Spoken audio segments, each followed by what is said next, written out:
The rise of the papacy, how the Pope gained power. What if one man's rise could forever alter an empire's destiny? Hit subscribe and join us. The explosive secret of the Pope's power is about to erupt. Don't go anywhere. Imagine a world plunged into the depths of chaos, where a single voice rises from the smoldering ashes of a fallen empire, wielding a power so vast no king could challenge it. What if that power was hammered out in the relentless fires of turmoil, transforming a humble bishop into the mighty Pope? This is the shrouded saga of the papacy's astonishing ascent, a mystery that rewrote the very spine of history. But where did this epic odyssey begin? The answer lies buried beneath Rome's catastrophic collapse, and the first jaw-dropping twist is mere moments away. Stay with us. Let's plunge into this enigma together. Where did this epic odyssey begin? Part 1. The first twist crashes down like thunder in 313 AD, when Emperor Constantine, as Eusebius meticulously records in Life of Constantine, at earlychristianwritings.com, proclaimed the Edict of Milan, shattering the iron grip of Rome's pagan temples with a stroke of legal genius. The air filled with the chants of the faithful, yet the true seismic shockwave roared in 380 AD with the Edict of Thessalonica, elevating Christianity to the state religion and casting the once mighty gods, Jupiter, Mars, and Venus, into a fading twilight.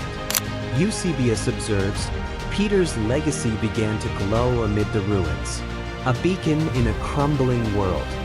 Then, in 476 AD, the barbarian hordes of Odoacer stormed through, toppling Rome's mighty walls and leaving a desolate, echoing power vacuum.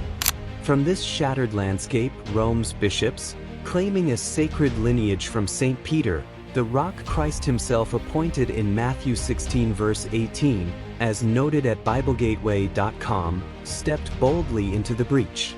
Why Rome? Its prestige was a lodestone, its history a clarion call to lead. The streets buzzed with whispers of hope, but could a mere bishop seize the scepter where emperors had fallen? The next chapter holds a revelation that will leave you speechless. Don't dare look away. Could a mere bishop seize the scepter? Part 2. The power play ignites with a blaze in 452 AD, as Pope Leo I strides onto the stage of history. Picture this. Attila the Hun, a tempest of destruction with an unstoppable army, thundered toward Rome, intent on annihilation. Yet Leo, armed only with the weight of his words and the courage of his faith, met the warlord face to face, negotiating the city's survival and earning the revered title, Pontiff. Richard McBrien, in Lives of the Popes, hails this as a turning point that echoed through the ages, a moment when diplomacy defied the sword.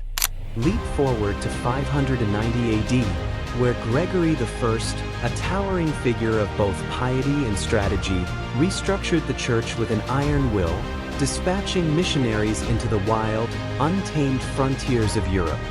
Their voices carried the gospel over rugged hills and through dense forests, as his letters, preserved at epistolae.org, unveil a mind weaving a tapestry of power from chaos. Was this a divine calling or a masterful political chess move? The void left by Rome's collapse became their proving ground, a stage for boundless ambition. But how did they forge this diplomacy into an unyielding iron fist? The next shock will grip you.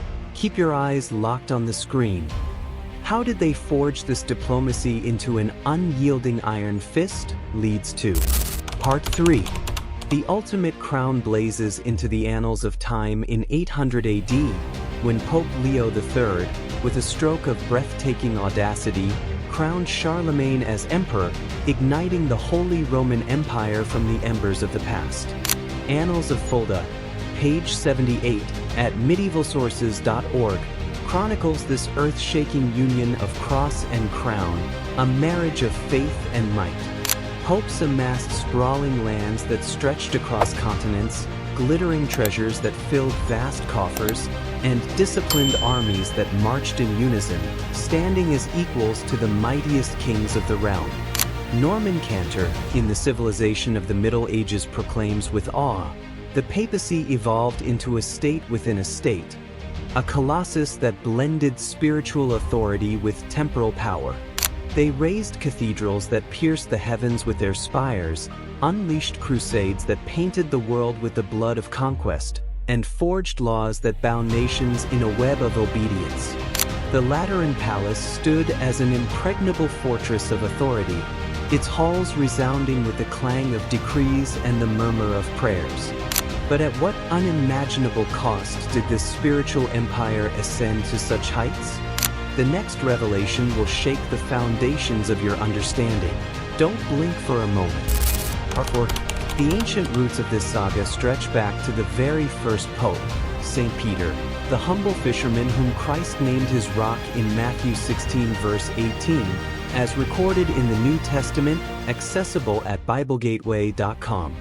Around 33 AD, Peter arrived in Rome, leading the fledgling church with unwavering resolve, only to face the brutal persecution of Emperor Nero. Tacitus, in Annals, Book 15, describes the horror. Christians were clad in beast skins, torn apart by dogs, their blood staining the cobblestones. Tradition holds that Peter, refusing to die as his master did, chose crucifixion upside down, his sacrifice watering the seeds of faith. Eusebius, in Ecclesiastical History, tells us Peter's tomb became a sacred shrine, drawing pilgrims even as Rome burned. Though his power was spiritual, not political, rooted in preaching and martyrdom, it laid the cornerstone for the bishops who followed. How did this humble beginning evolve into the papacy's towering might? The final chapter beckons. Hold on tight. How did this humble beginning evolve? Part 5. The papacy's legacy rises like a titan before us. Cathedrals that scraped the sky with their spires, crusades that carved new worlds with their blades, and the Vatican's unyielding influence in today's global diplomacy. John O'Malley, in A History of the Popes, observes with reverence, its power resonates in every council chamber across the planet. From Peter's blood-soaked roots in 33 AD, through Rome's fall in 476 AD, to the crowning glory of 800 AD, the Pope's rise transformed civilizations, safeguarding ancient texts in the quiet halls of monasteries, igniting Byzantine mosaics that dazzled with golden light, and redefining ethics with a call to charity that still echoes.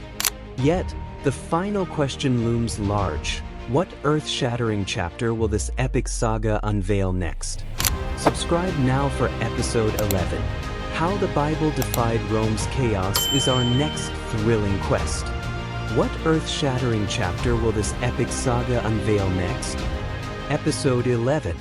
Subscribe and tap the bell icon to walk with us through powerful stories of faith and history. Thumbs up like if this episode touched you. Speech balloon comment to share your thoughts or reflections in comment section.